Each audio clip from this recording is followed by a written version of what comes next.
तो वो दिन दूर नहीं जब भारत फिर से सोने की चिड़िया कहलाएगी। जय भीम, जय भीम।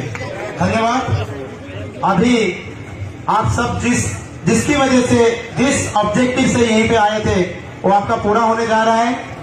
हमारे देश के अभिमान, हमारे समाज के स्वाभिमान, हमारा सरताज, हमारा मुकुट, हमारा प्यारा चंद्रशेखर भाई आपके सामने है। वो अपना वक्तव्य रखेंगे। आशा करता हूं आपसे ध्यान से सुनेंगे। मैं स्वागतम करता हूं चंद्रशेखर भाई को। वो आके अपना वक्तव्य रखें।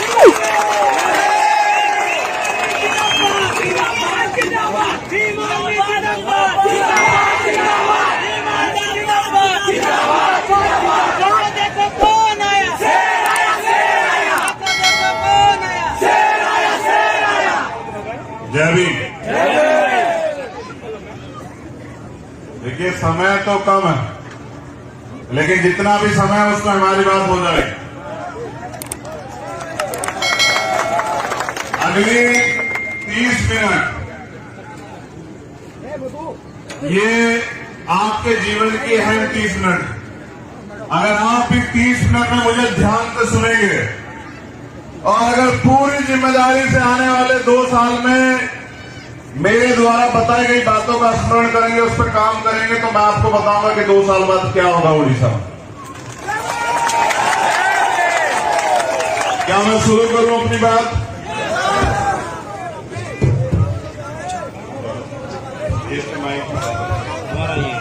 बैठ जाओ, बहुत शांति से बैठ जाओ। अभी तुम लोग जो है अपना दिमाग और ध्यान जो है वो मेरी बातों पर रखो।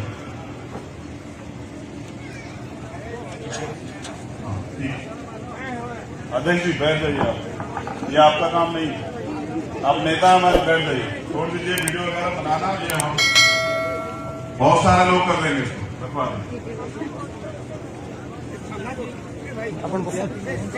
जोहार, जय भीम। आपण माने सबे केंता छन मुई आपण मान को देखभाल के आशी छे। आपण मानकर सांगे भेट एकारी बहुत खुशी लागला।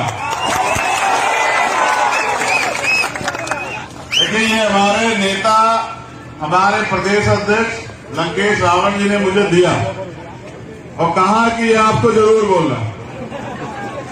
अब मैं अपने नेताओं की बात बहुत मानता हूं, तो यहां वो काम करते हैं हमारे नेता हैं, तो उनकी बात मानना बहुत जरूरी है।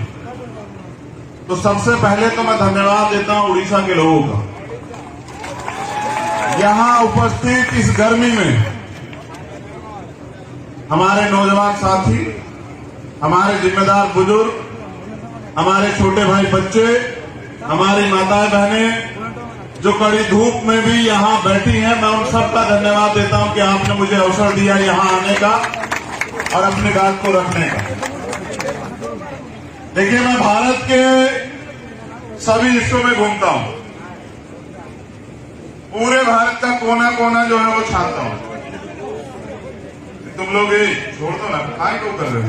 दूसरे लोग बना बैठो। भीम आर्मी का एक कार्यकर्ता मुझे दिखाई ना दे। जो मुझे डिस्टर्ब करेगा ना, वो मेरा कार्यकर्ता नहीं हो सकता है।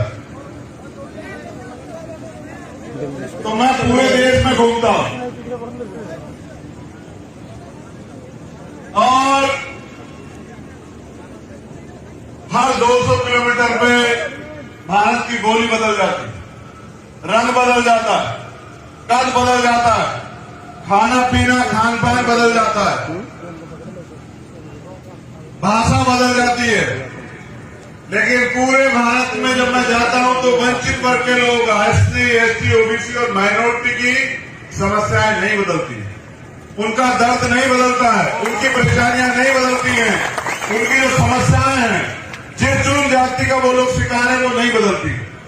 सरकारें बदलती है, कहीं किसी की सरकार है, कहीं किसी की सरकार है। हमारी तो नहीं है। जिस दिन हमारी सरकार होगी तो समस्या ही नहीं होगी।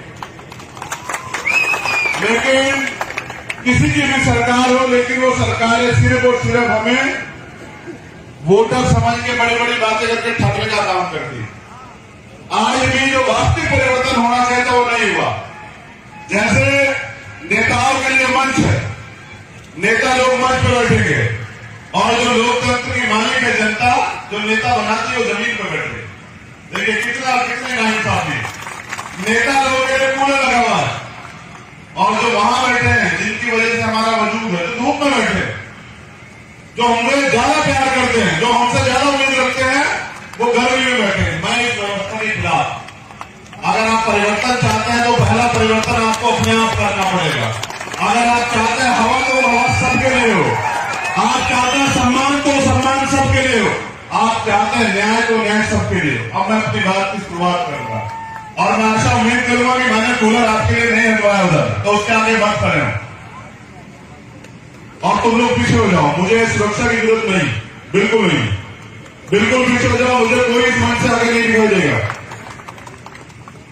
देखो एक दिन तो मौत आनी, कैसी सुरक्षा?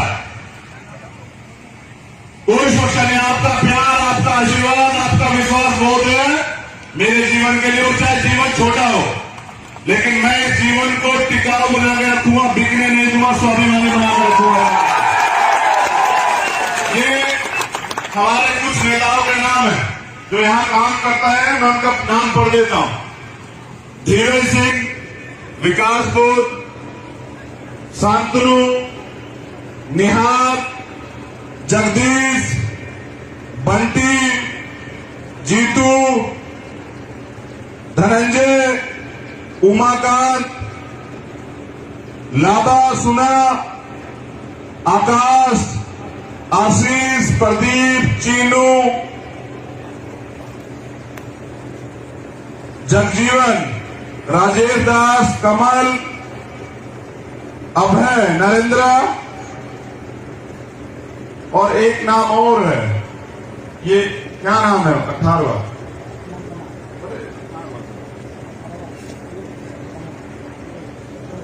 वरुण। चलिए, धन्यवाद। एक मेरे पास इतनी बड़ी एक कागज है जिसमें समस्याएं लिखी है उड़ीसा की। मैं इनको भी आपके आगे पढ़ देता हूं क्योंकि यहां के मुख्यमंत्री के लिए मैसेज संदेश भी देना बहुत जरूरी है। तो मैं सबसे पहले तो धन्यवाद करता हूं यहां के प्रशासन का, पुलिस का, जिन्होंने हमें परमिशन दी। लेकिन उसके साथ जो है, जो यहां की वास्तविकता है, वो भी मैं आपको बता देता हूं। जो मुझे बताई गई है, बताया गया कि यहां सरकारी जमीन बहुत है, लेकिन सरकार की नीयत नहीं है हमारे लोगों को देने की। इसलिए हमारे लोग जो हैं तमाम तरह की समस्याओं से परेशान हैं। तो सरकार को चाहिए कि वो हमारे लोगों को जमीन दे। यहां अन्याय अत्याचार बहुत होता है, भेदभाव, जातिवाद, छुआछूत। अभी मैं आ रहा था तो मैंने देखा कुत्ते को जो है, कुत्ते के बच्चे को एक फैमिली ने गाड़ी में बिठाया था।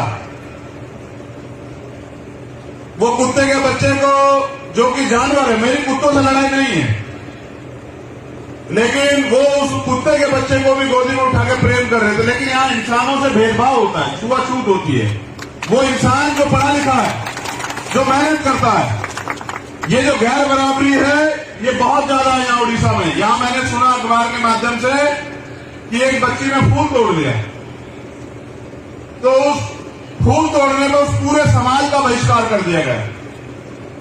बताओ। और कहते हैं कि भारत लोकतंत्र से चल रहा है, उड़ीसा में लोकतंत्र है, तो ये तो लोकतंत्र नहीं है। यहां कारखाने बहुत हैं, 15 लाख से ज्यादा बंधुआ मजदूर इस राज्य से बाहर जाते हैं। यहां नौजवानों की आबादी 50% से ज्यादा है, लेकिन नौजवानों को रोजगार नहीं है। यहां हीराकुंड डैम है, जिसका पूरा डिजाइन बाबा साहब भीमराव अम्बेडकर ने बनाया,